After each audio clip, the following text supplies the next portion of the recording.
Welcome back to the IRHSP series, and thank you to Irresistables for sponsoring today's video, and thank you to all of you for joining in. Today we are moving on to part 12, believe it or not, of our IRHSP series. Last week we did some beautiful coloring using the magenta pink with the IRHSP line in combination with the liquid thin. I will show you the results after having baked. You can see how nicely that really gives a beautiful texture to the skin, really soft, and because of the way we applied it, it didn't mute out any of our yellow areas or any of our base areas for our blush. It just really gave it an extra punch. Today, I want to complement that by continuing on with our modeling, doing another color. When we look at our color wheel, our baby still has that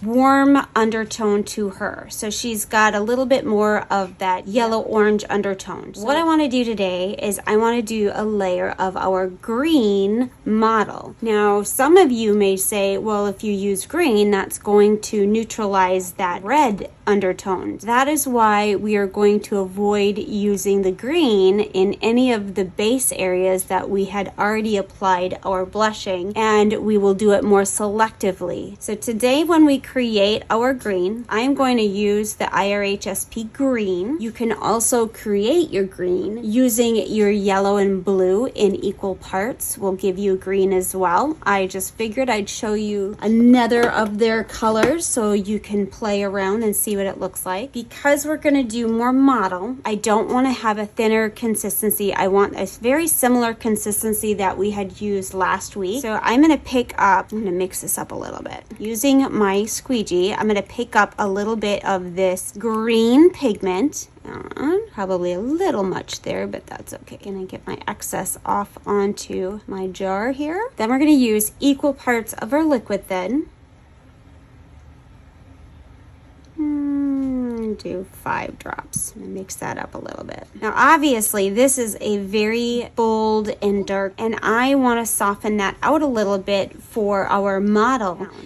And when we're muting our colors or changing the tint of this green, and when you're changing the tint of a color, you're adding white. Another thing you could do is you could add their baby skin. This is the medium baby skin. They do have some other shades available. This is comparable to the Flush 08 in the Genesis line. I'm going to show you what that looks like because I don't want to use my squeegee and have that color transfer. I'm going to use a popsicle stick. I'm going to mix this up a little bit first, and then I can just use what's on my popsicle stick to mute out that green just a tad. I'm going to add about a pea-size amount of our baby skin, and I can show you what that will look like. So that changed the tint of that green, so it is a lot softer and not quite as bold, but it's still very concentrated and very suspended. So I want to thin this out just enough so I have a little bit more of a thinner consistency on my palette when I'm working with my model. So that is your baby skin, the medium baby skin, to get that really nice soft green. You can compare it to the original color. It turned out really nicely by just adding about a pea-sized amount of that baby skin. So I would say it was probably equal parts of your green and the baby skin to get more of that soft green. And you can see by adding the green to our lovely little peanut, that's going to complement the other colors. With model, I do a ton of colors. Some people will stick with just the primaries, and I have done that as well, and I like doing that as well. But for this particular baby, I wanted to play and have fun and show you all kinds of techniques, all kinds of colors. So that is why we're doing these colors. Going with my Eco House, I'm going to pick up some of my thinner with my lovely little dropper. And we're going to add probably about 5 I'm gonna go one more. 6 drops of our Eco House using our little pipette and thin that out. Mix, mix, mix. Very suspended still. You can see how by lifting that plate, it's not running. So when you're using your thinner, think of it this way. The thinner is gonna be something that you can fluctuate to your needs. If you want to have it more suspended, then use less thinner. But I want to be able to have a good consistency with my model that I can apply it and not have it appear too thick or heavy. I want it to be more translucent, and by having that thinner added into it, that really just softens everything out. We're getting there. Adding another 5 drops of our thinner. Mix, mix, mix. I'm going to go just a little bit more. I did 5 more. So I think we've done 16 total drops. I'd have to go back to double check, but you want to add your thinner drop by drop. Don't pour it in here because then you're going to get too much of a wash consistency, and we want it to be a nice consistency that's going to be right in between that wash and the model consistency. But there we go. That's better. So we've got a nice consistency. It's nice and thin. Now remember, the one thing about this is that because we're using thinner in such a minute amount, that it does have a tendency to evaporate while you are applying it to your kit. So you may need to add your thinner to your mix to reconstitute it at some point while you're still applying to the doll, or especially if you have to step away, you'll definitely need to add a little bit of your thinner to that. Giving you an idea, I have several different texture sponges. So we've got more of a texture and then we've got more of a model, and I'm going to use more of a model sponge. This is with the larger holes, so it's going to have more of that snaky appearance because I want it to have less surface area that's going to be covered, where this is going to be good for covering a lot of the surface area but leaving a nice texture behind. This we can do in select areas and soften those areas by using dry brushing to enhance this and not wash out our color too much. All right, I'm going to grab our lovely little mixing brush that we use for our green when I'm doing our other colors. Get that off. And I'm going to set that aside for now. I'm just going to put those there for you so you can see it. Picking up our sponge, I'm going to apply that on our sponge, kind of a tapping motion, making sure that we get it applied really nicely. I'm going to move that just a little bit so I can show you what we're going to do. Starting with the back of the head, I'm going to go right at the nape of the head and very lightly draw that up. Now I can tell you right off the get-go that it's a little strong in some areas, so I'm going to use my dry brush and pounce that out. The other thing you can do too is take one of your cosmetic wedges, tear off the top, and absorb some of the excess that may have gotten too heavy on our sponge. So you can do that one of 2 ways. There we go. That's better. I want it a little softer. I'm gonna go a little softer touch with our application. I have a tendency of getting heavy-handed, so I have to remind myself, lighter touch, lighter touch. Flipping it over so the long side of cosmetic wedge is pointing towards the ear. That way we can get it as close to the inside portion of the ear as possible. I'm going to go right around that ear, and on the top of the ear, go a little bit through there, and on the bottom of the neck. Working my way through the top of the head. Don't go past the curvature of the forehead, just go at the top of the head. Behind the ear, bottom of the neck. All right. Now, for this one, I'm going to continue topping that green.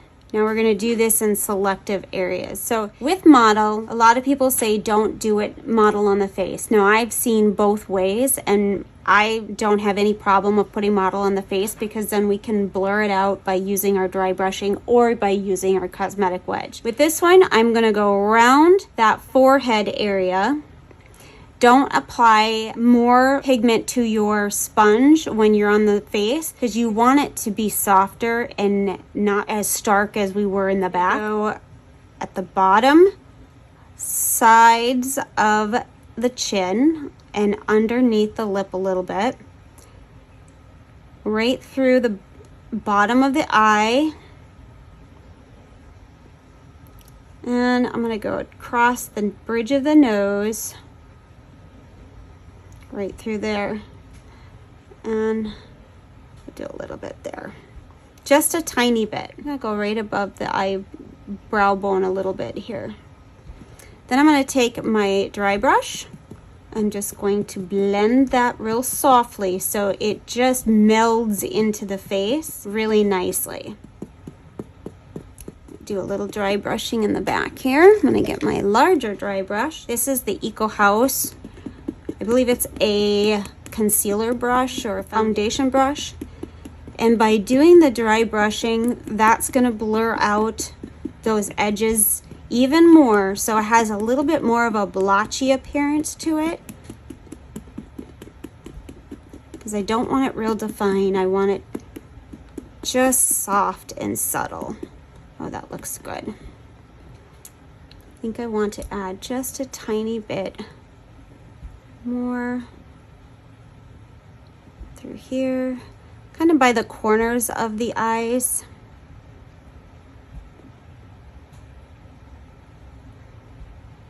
There we go. That looks good. Using our detail brush, I'm gonna go in with our angled brush, picking up some of that color. I'm gonna hit inside the nostril, getting the edges of the nostril on the inside, tapping that out. That looks good. Doing the other nostril, tapping that out. I'm going to add a little bit of green on the inside corner of the eye on both sides, drawing that down into the crease and bringing it up just a little bit. We're going to bring it through the bridge of the nose very softly.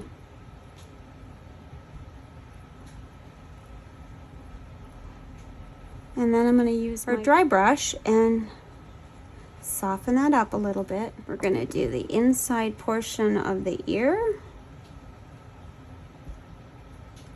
Go right at the top of the ear here. Go right at the edge on the inside portion of the ear.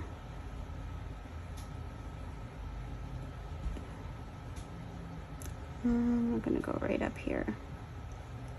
Selective areas. And we're going to go in the hollow of the ear, right down in the canal.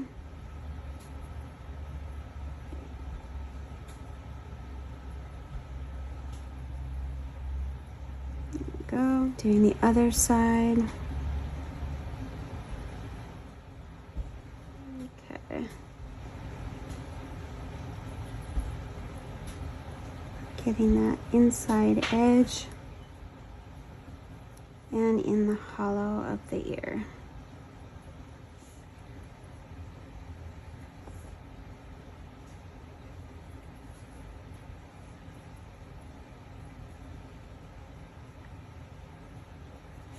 I'm going to switch this out to my small round brush, the small detailed round brush, picking up a little bit more of our pigment. I want to hit the corner of the eye.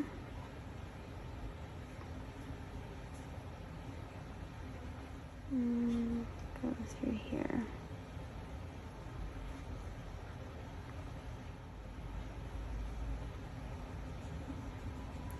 Just tweaking that spot that we had done on the inside portion of the curve of the lip, in the corners of the lip.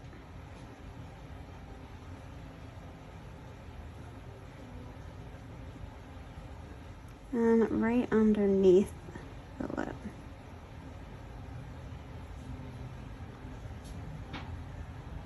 gonna go at the bottom of the ear.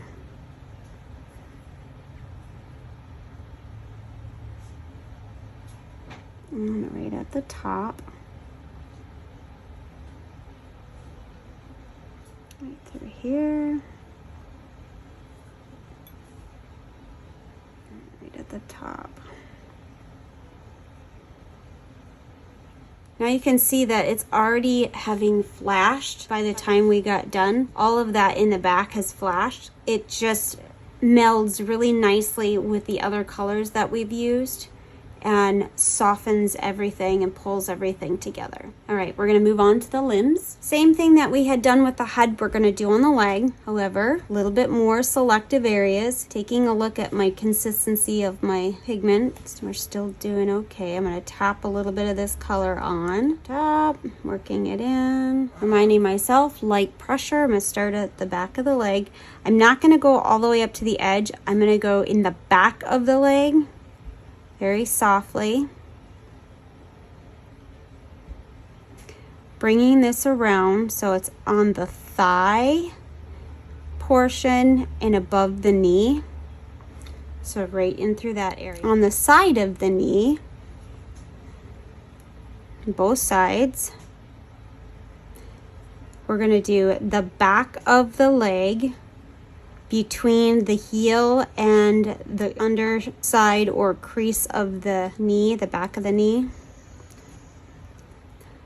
I'm going to go behind the ankle bone and a little bit in front of it. Going down the shin.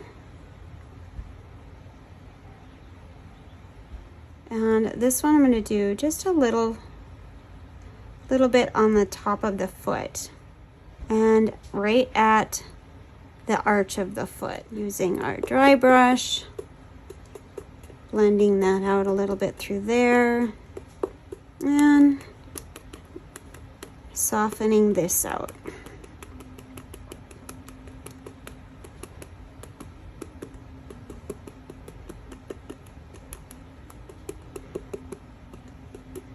That looks good. So you can see the areas that we had did our base blushing still have that nice color tone to it, but the other areas that we have applied a little bit more of our yellow, that green will really capture that and bring that out.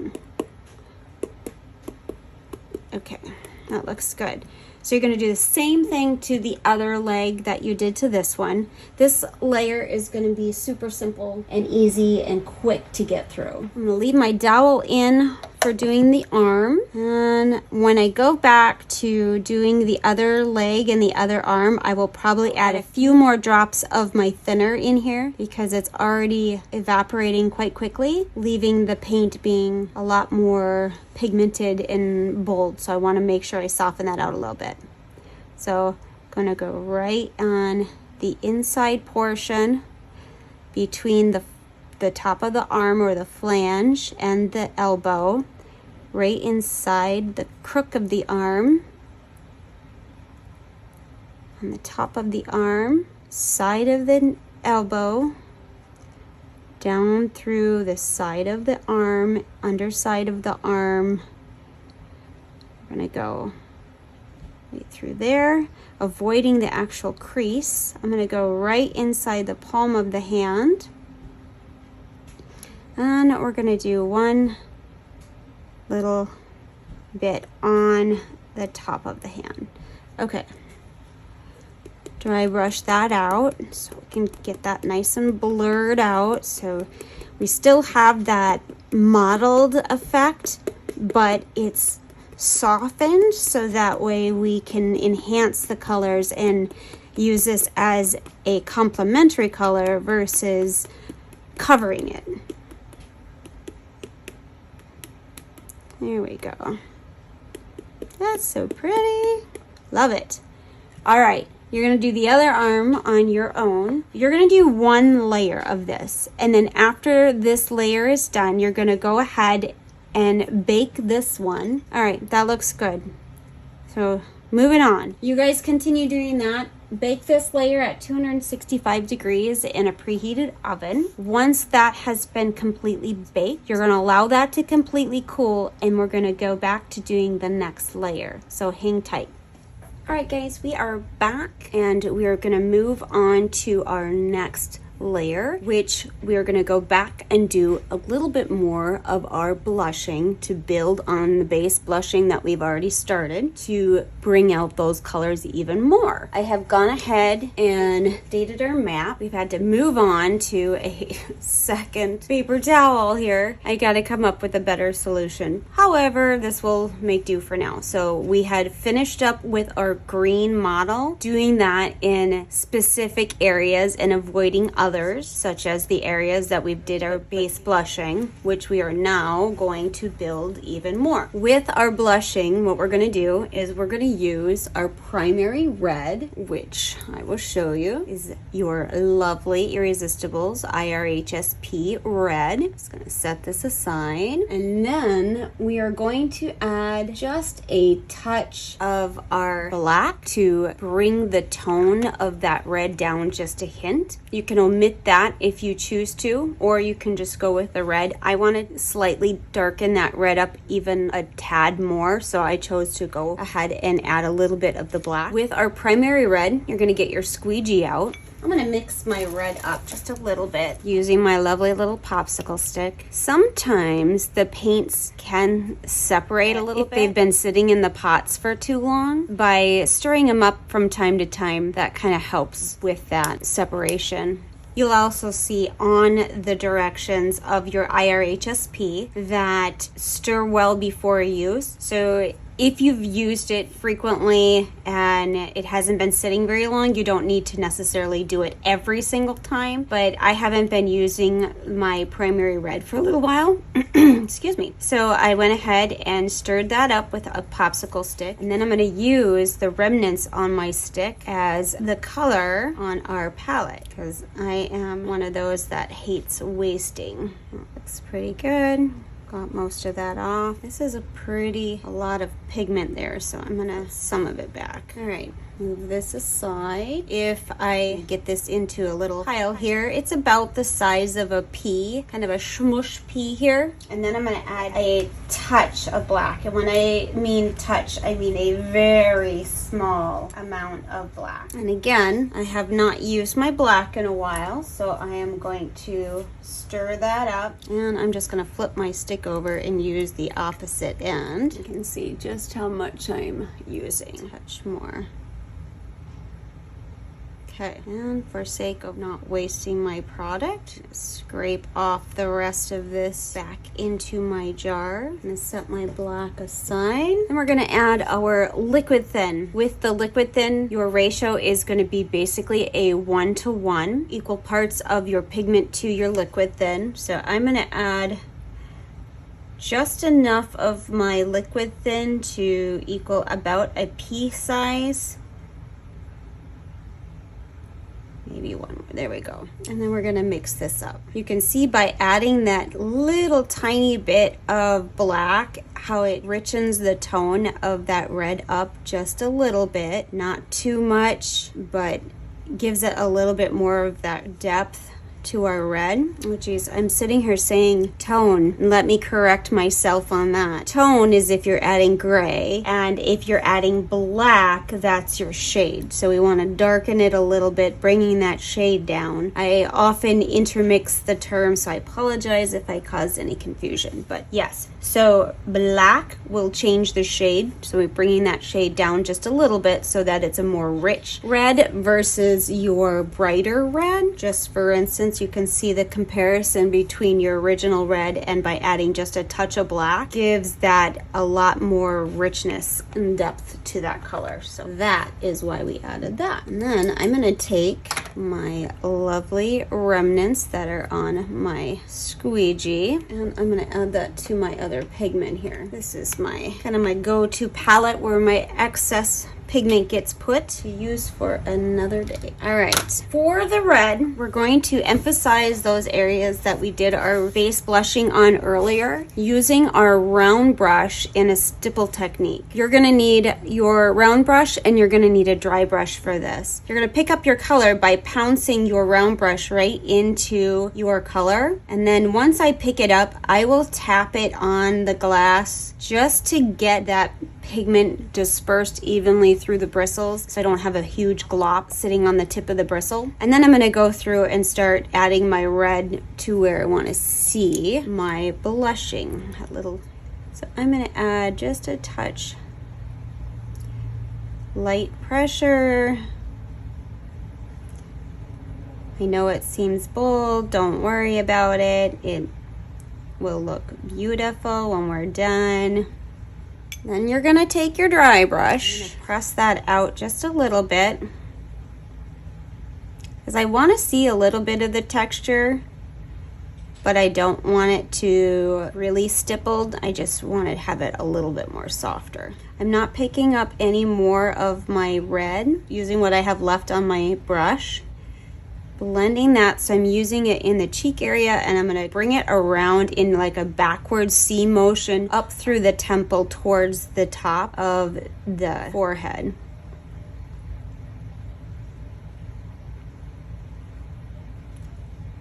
The more texture you want to see, the more spacing you want between your pouncing. If you want to see your texture be more blended and soft, then that's where you're going to overlap your pouncing or go in with your dry brush to soften that out.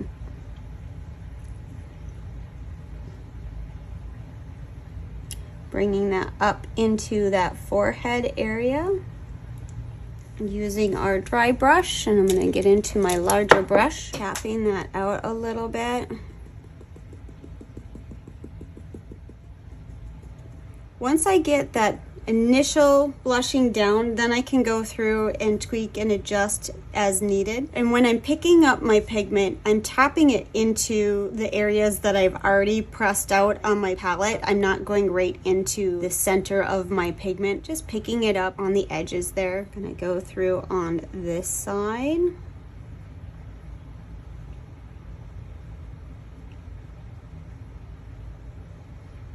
Bringing that around, tap, tap, tap.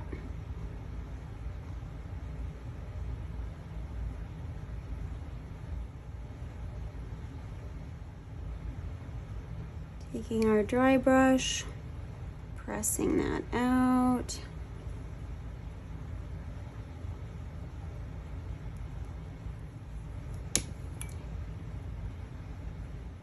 I'm gonna go up onto the bridge of the nose, right through the side here.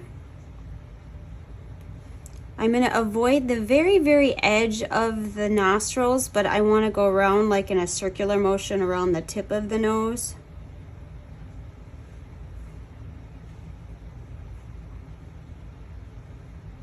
And I'm going to press that out. Next, we're going to apply a little bit of that blushing on the upper lip in the area between the cheek and center of the lip. You're going to create almost like a triangular shape blushing right through here, just very lightly, not a lot.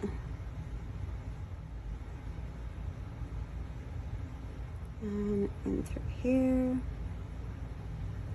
And then you're going to take your dry brush and press that out. Next, we'll move on to that chin.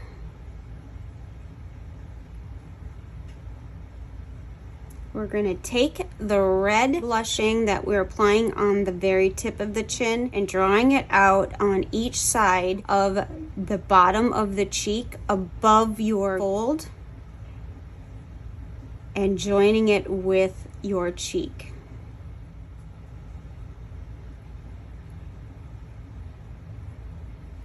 And we'll press that out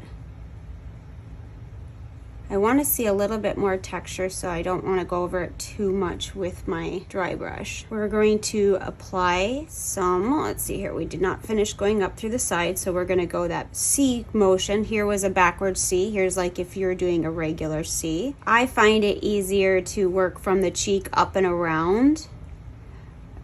You can choose whatever feels comfortable for you. If you feel more comfortable starting at the forehead and coming around, then so be it. Do that.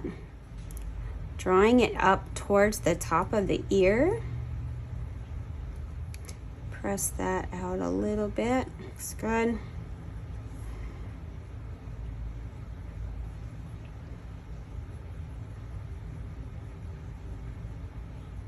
Press that out a little. Go around to the front. And bring it up and blend it out just over the curvature of that forehead.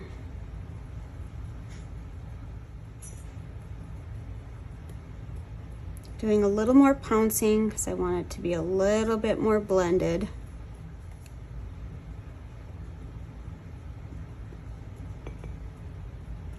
That's looking good. I'm going to switch out my brush to a smaller round brush, and we're going to tap that coloring on the perimeter of the lip.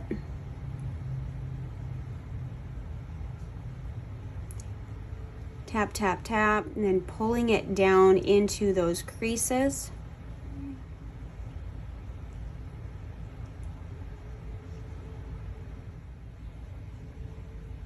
Very, very softly going over that edge until I am happy with it. I'm gonna press that out just a little bit with my dry brush. That looks good. Moving on to the bottom of the lip.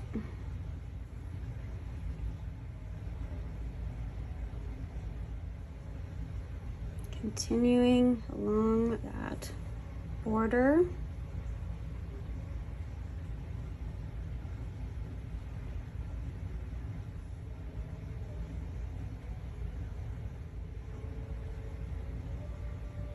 Okay, that's looking good. Using your dry brush to press out any areas that you feel got a little too thick in the process. Then I'm going to get my angular brush and we're going to apply to the inside of the nose on those edges, tapping that color in.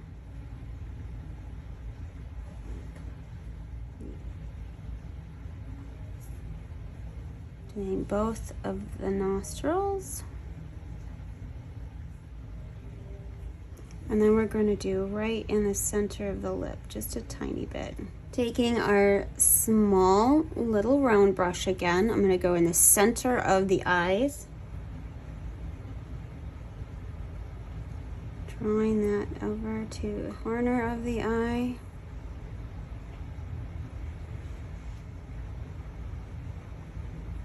Okay, that's looking good. I'm gonna go to my medium-sized round brush and we're gonna move into the ear canal.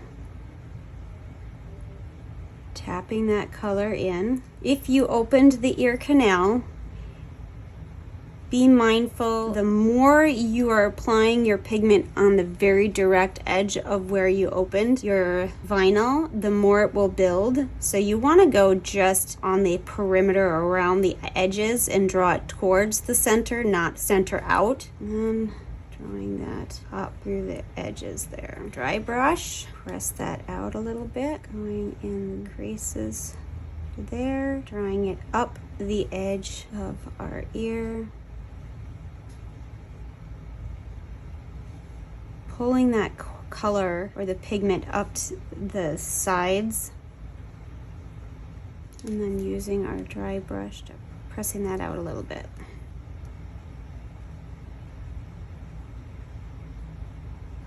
There we go. I go underneath the ear edge. You're almost painting it at this point, going back and forth. I don't want to do the entire ear. I just want to do that edge a little bit, and same for the top of the ear and around the back of the ear. Working it in real good using the tip, and we're going to go over the back of the ear, stippling that.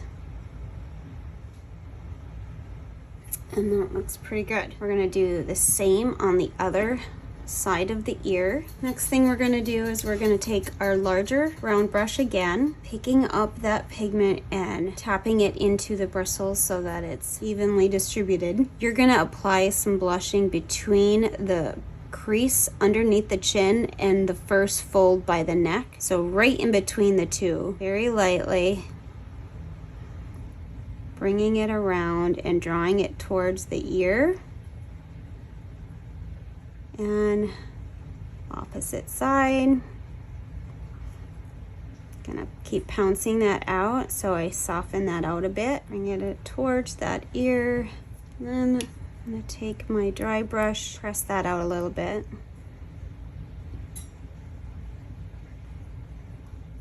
Press that out a little bit. And then we're gonna do the neck, between the flange and the underside of the neck. So right in that fold where you would think you wouldn't see it, that's where you're tapping your color in so that you're applying that blushing on the edge of that fold.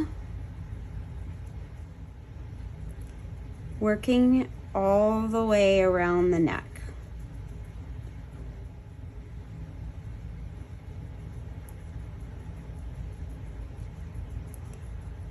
Don't worry if it gets applied a little too thick in areas like right here is a little thick, because remember, it does lighten a little bit as it's baked. So that's why we end up having to do more layers so that we're slowly building that color. Using your dry brush, you can blend it out to your liking. And tap that out. And then I'm gonna take a little bit of our blushing and we're gonna go above the crease. Almost in a frown, kind of a circular pattern, going towards the bottom of the ear there, bottom of the ear here, and then we're gonna work up, or the nape of the neck towards the occipital. All right, so just as it has sat and started to flash, it's not that you have to allow it to flash, but you can see after it has flashed, it's already lightened a little bit compared to where it's wet. We're slowly building these layers on top of each other. A couple of little things I personally like to do, you don't necessarily have to do, is I like to go on the brow bone just a tiny bit, just to give it a little bit of a base coloring right at the top through there.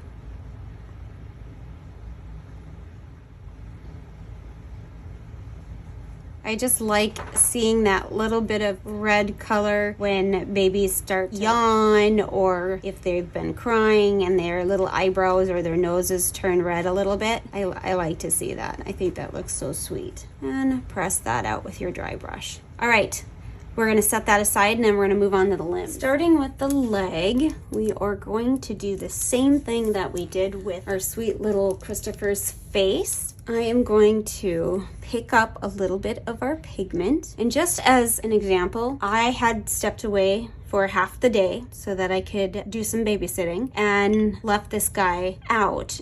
Now I'll cover it lightly with a paper towel just to protect it from getting dust or anything like that in it while I'm away. But then when I come back, I can pick up right where I left off, and you can see by using the liquid thin, it still is nice and creamy. It hasn't evaporated or anything like that, because it will not evaporate or dry out like when you use thinner. So if we had used thinner, the thinner would evaporate, leaving the pigment in the liquid thin behind. So we are still good to go. I'm going to start with the bottom of the foot and lightly go over those toes,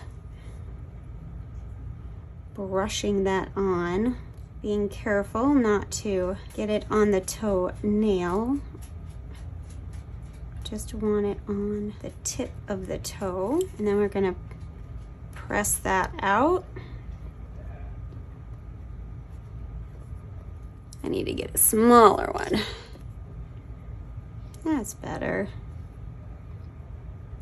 Moving down to my medium size round brush to finish working on these toes. I will go through and do the pinky toe, and I usually do a majority of the pinky toe. I am gonna go above the nailed bed and do a little bit on the crease.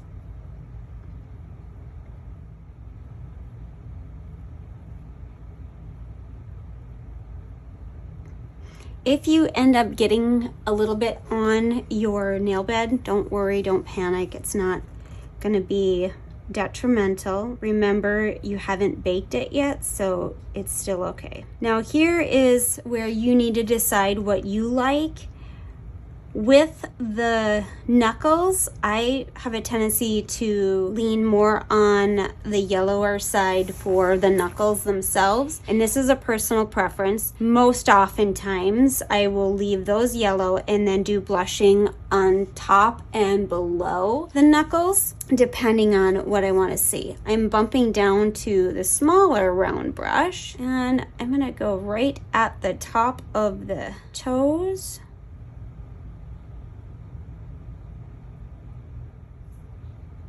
And I'm going to take my crease color and pull it out a little bit so it softens that knuckle, because I don't want it to look like stripes either. You got to find that happy medium.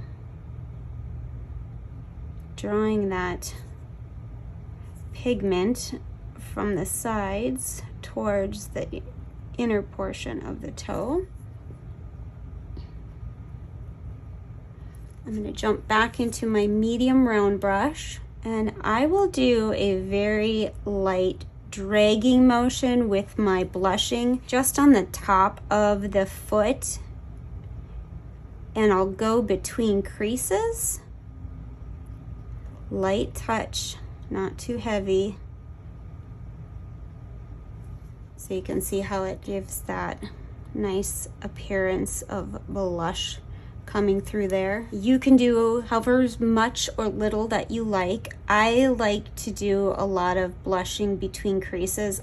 I find it looks very natural and realistic. Basically what's happening, if you think of it as an anatomy factor, when you have the crease, that blood flow is kind of cut off. So it's going to push the blood away from the crease, and you're going to see a little bit more of that yellow right on the edging of the crease, but then you'll see the blushing next to that. And that is representing that blood flow kind of pooling up through there. With the side, I am simply doing a brushing motion, dragging that blushing up the edge of the foot. And then we're going to work on a little bit of the top of the foot through here and right along this portion. And I'm going to press that out with my dry brush. Okay, continuing on, you can see we've got a nice area here. We're going to hit that with our blushing just on the center. And it doesn't matter if you use a large or a smaller dry brush, just soften that out a little bit. And we're going to go right above this crease, dragging it towards the ankle bone a little. And this one will go just above the ankle bone.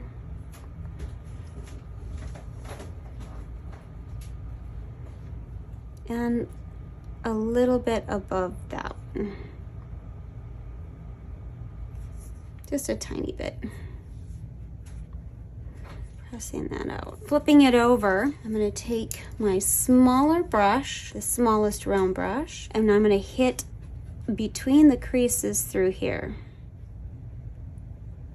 Okay, I hit right through here. Sorry, my son and my husband are having a fun time up there. Press that out. I'm curious to see what they're laughing about. All right, getting in some of these tiny areas.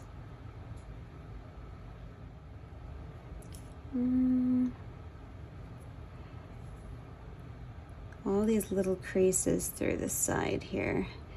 I know we already did a little bit. I'm just gonna accentuate a little bit through there. And we're gonna take our dry brush and press those out. Once you press them out, helps the product spread and have more of a feathered appearance, so it looks really natural. I had to step away for a bit so you can see that after it having been sitting, how it looks so much different than when it's wet. So that's why I always tell people, you know, trust the process. Don't be afraid. I know it can be intimidating and scary to use darker colors, but once they have flashed or baked, they don't always come out to be as bold as you expect them to. Play around, experiment, test the limits. All right. I don't usually go right in the center. I leave that to have more of a cooler base in there. And press this out. And then we're gonna switch out to our larger round brush. And we're gonna do that heel. When you're doing your tapping with a larger round brush, you're allowing the brush to slide and bounce in your hand. You're not necessarily holding the brush really tight and trying to apply it that way. You are tapping the vinyl with your brush and allowing that brush to bounce back and forth in your hand so that you have more of a lighter touch. I find that works a lot easier than trying to force myself to hold it the way I want it or whatever. Then I find that I'm fighting it more than I'm working with it.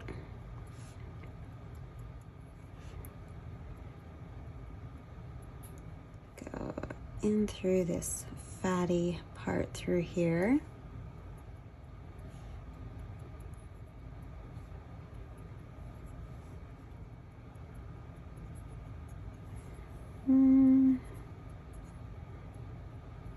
Then we're going to take our dry brush and press that out.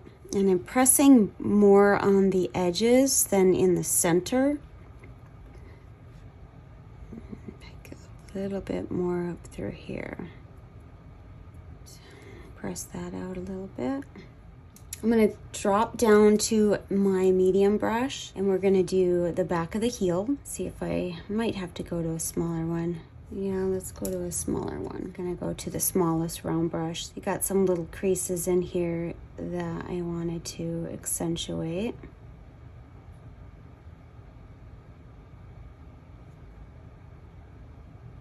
And we're gonna press that out. I'm gonna drag a little bit of that underneath the ankle through here. Flipping the foot over and doing this opposite side. Pulling that pigment towards that ankle. We're going to jump back into our medium size brush. I'm going to do the back of the ankle a little bit through here. If you're careful, sometimes you can get that coloring on there just perfect and you don't even need to do a dry brush. Some applications, like I really like how that looks right through there. Just a little hint. Flipping that leg over, we're going to go in and do the knee, doing that bouncing kind of technique with our brush, taking what's on the knee and drawing it out to the rest of the knee. Drawing it down and away from the knee.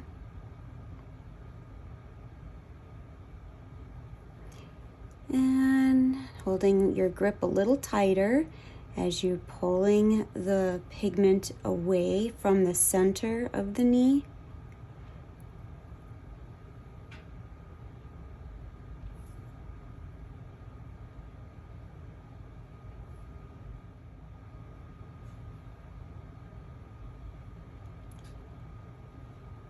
Continuing on until you're happy with what you see. Pick up a little more pigment, do a little bit more bouncing through the top up here. This is that stippling. If you allow your brush to bounce in your hands, you're gonna have more of a stippled finish where it's a lot more textured versus looking like you just kind of threw it on there. I'm gonna drag that blushing down the leg just a little bit.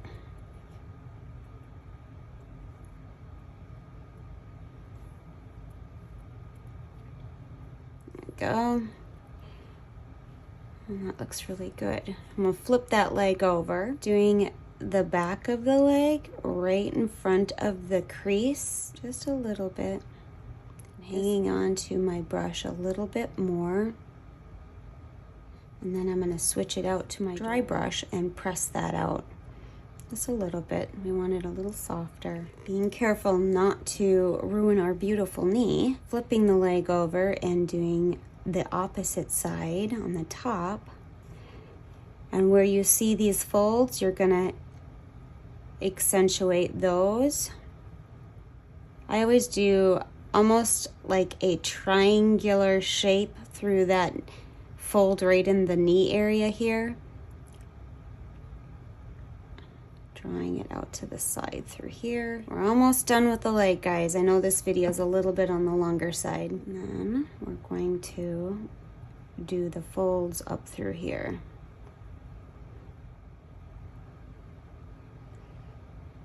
This is where I probably could go down a brush size, but I'm not gonna worry about it too much. Very, very light touch. All right, using that large brush, I'm gonna hit the perimeter of the thigh. This is where I'm hanging on to my brush a little bit more. Going around and around. Drawing that down the thigh a little bit to soften it out. All right. So we are taking that second round of blushing and accentuating our base blushing so that you have the layered effect where it's going to look softer and more natural because the blushing comes through multiple layers versus sitting on the surface with one layer. I find that it looks a lot more natural by doing multiple rounds. All right, guys, let's see. Do I like that knee? I think I'm gonna press it out just a little bit. I was thinking I liked it a little bit more bold, but I'm thinking I'm changing my mind. Okay, I'm happy. That looks really nice. So here is our leg. Looks really good. I'm gonna turn it around this way. Very nice. All right, guys, we're gonna move on to the arm and then we're gonna call it a wrap. All right, guys, let's get this video wrapped up. I'm gonna start off with my medium-sized round brush, picking up our pigment like we normally have. Start with the back of the hand, and we're gonna brush on our blushing on the fingertips first. And make sure you do in between the fingers as well. And turning it over so we can get to the side of that finger. Bring it around to the top of the nail bed, but not on the nail bed. Then I will drag that color down a little bit just to soften it. We're gonna take our dry brush and press this out just a little bit, okay? Very, very lightly. You don't wanna go too much. Very softly. See a little spot I wanna get. To offset that so you don't look like you have a stark red tip of a pinky, and do a little tiny bit of blushing between the knuckles. So between your middle knuckle and the top of your digit, you're gonna do a tiny swipe of pigment right through there and right underneath it. Same concept that we did with the other ones when we're doing our blushing between our creases, but I'm going to do it lightly because I do want that to be a little bit more of a yellow consistency, so that just softens it up a bit. So once you apply that, go ahead and press that color out. Doing the same on all of these fingers. Turning my limb over, doing the opposite side. Gonna drag that color down just a little bit. Lightly press that out. Adding it just a tiny bit in between those creases. Using a smaller dry brush, pressing those out. Doing the next digit. We're getting there. This is one of my favorite parts, is the blushing, because it really gives it such a pop and really brings that life to the doll. Dragging that down just a tad. A little bit in the center, just a tiny bit. Press that out. And then we're going to press this out. We'll get to the tops of the fingers in just a moment.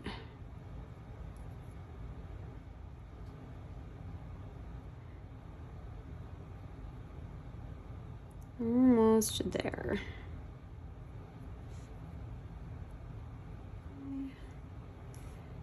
Soften that out a little bit. Gonna go from the side here to soften that. Occasionally make sure you clean your dry brushes, because sometimes what can happen is you get a buildup of that pigment on your dry brush, and when you go to blend it out, whatever color you're using, you might end up having color transfer happen and it will bleed. Food for thought. Like these guys are going to be due for cleaning after we're done with the blushing. Doing the thumb. Dragging that up and around. They go right in the crease. And then we're going to draw that pigment off to the side of the thumb and press that out. That looks good. We're going to flip over and continue on. I'm going to switch out to a little bit smaller of a round brush, and we're going to do the pads of the fingers. Just like we did with the feet, we're going to do the pads, doing as much or as little as you like, or what you like to see. And go right around the thumb. I usually do a little bit more on the thumb. Blending that out a little bit and pressing that. I'll go back to my medium-sized brush, and we're going to drag that color off to the side of the hand.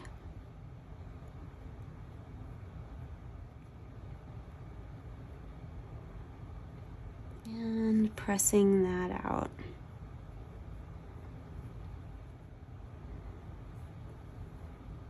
Okay, so we got nice blushing going on there. Before we flip it over, we're going to continue with that small round brush and do right in the wrist area. Do just a tiny bit.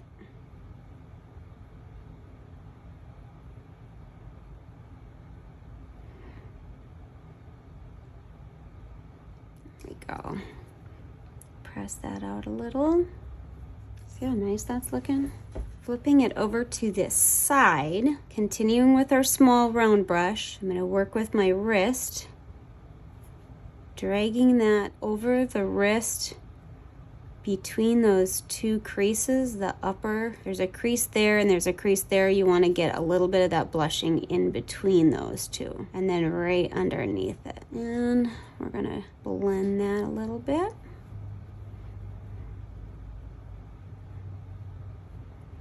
The key is to press it more than blending it or rubbing it. You want it to have a little bit more of a defined line or a stronger pigment in one area and then soften its way out. Then we're going to continue with the side of the hand. Draw that pigment around to the top of the hand, and we're going to press that out. And then onto the top of the knuckles. Above the knuckle, just a little bit, going back and forth, swiping in through there. Just a hint on the knuckle right through here, and right on the bottom through here. And I break it up, and I'll do it in a few different lines because I don't want it to look too defined. I want it to look real soft. Press that out. Moving on to the next finger. Softening that out. Pulling that pigment from the side of the finger up towards the knuckle. Doing your crease and then pulling the color from the crease towards the top of the hand. This is kind of creating more of a shading technique, and then press that out. Being careful not to bump the bottom side of the hand while you're working. Go right in the top through here a little bit and drag that out a little bit. Same thing on the index finger. Gonna drag that color from the side up towards that knuckle, over the knuckle just a little bit on the sides through here. Press that. It's looking good. We're going to flip over the hand to back of the hand and then switch out your brush to your medium round brush, and we're going to go underneath the knuckles a little bit. Go a little bit in between, and from the center of that index finger and the thumb, right between those two creases there, pulling it around to the top of the hand, and then taking it as like an angle and pulling that blushing towards the wrist a little, and then towards the upper portion of your thumb. And then we're going to press that out. That's looking good. We're gonna go on the top of the wrist right through here.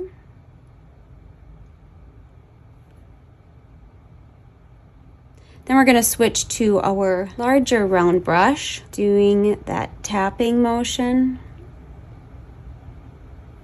And I probably got a little heavy there. That's okay, that's why we can blend it out. Tap that with our dry brush. Just softening it out. Pulling that color a little bit out and away from the crease. Top now, go right above the crease through there. Here's that spot that's similar to the foot where I do more of that triangular shape. It's almost looking like a Y, and then press it out real lightly. Press that portion out above the crease through there, and I tap a little bit through here,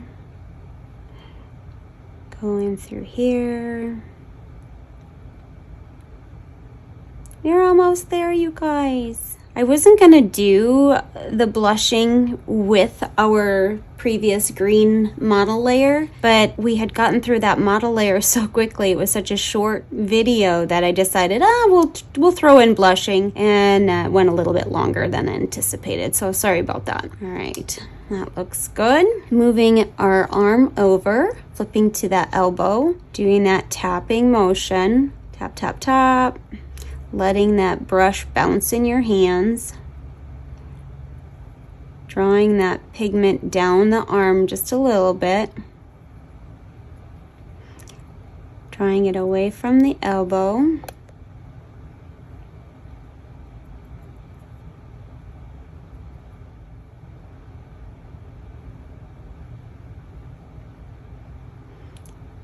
And pulling that color. Now I'm hanging onto the brush a little more tighter. Pulling that down. And then pulling that up the arm a little bit. Taking our dry brush, I'm going to press that out.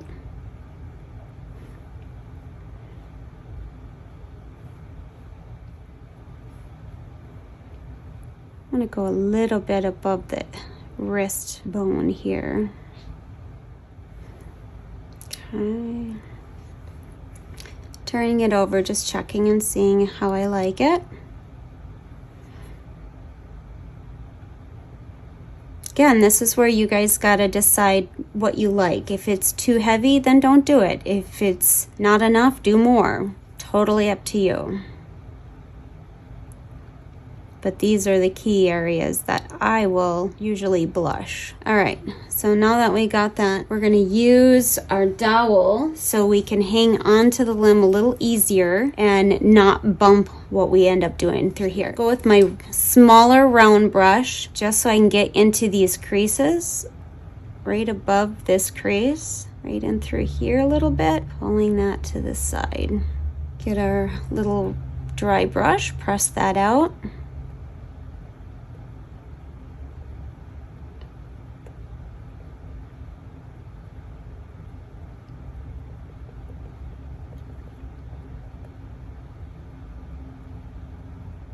Good. Going to our medium round brush, tap a little bit through the outer portion, just right in through there. And we're going to go right through here a little bit. Press that out. Okay, I'm going to continue on doing the underside of the edge of our arm between the flange and the top of the arm or the limb. Tapping. You don't have to worry about bouncing or anything like that. When it is all put together and assembled with the body, it's going to look real natural and like it was supposed to be like that. It won't have a disconnected appearance. It's gonna look really nice. I'm gonna flip to my bigger brush. Working my way all the way around. Drawing that down the arm a little bit. Going around and around. Almost there. Okay, I'm gonna go a tiny bit right in through here too. And press that out a little bit. All right, guys, that is about it. So there is our arm. Very nice. Really like that. It's got a lot of life and color to it. Looks really pretty.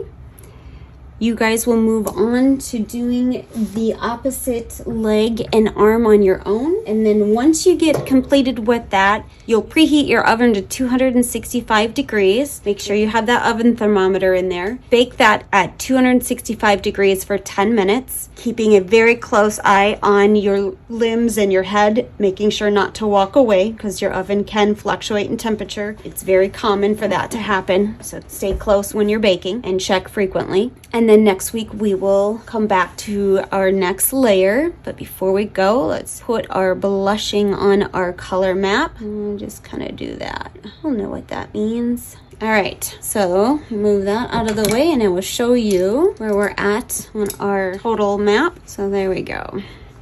We did, oh, and I did not write on here. You can adjust your levels or your layers as much as you want. If you're working on the Christopher kit with Bountiful Baby and you're staying with the same ratio amounts that I've been giving you, your kit should look fairly close to the coloring that we have going on with our kit. But if you're using a different kit, you have to keep in mind the undertones for that kit may change the overall appearance of the kit in itself. So you gotta adjust to those undertones.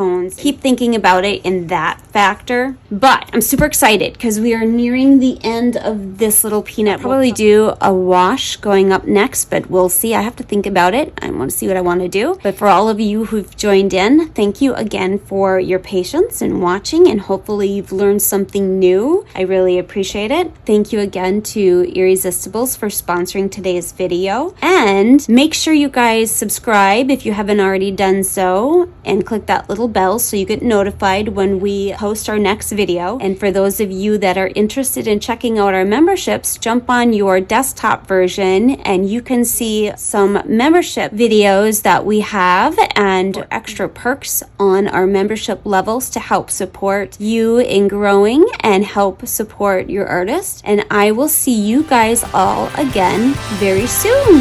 Bye-bye.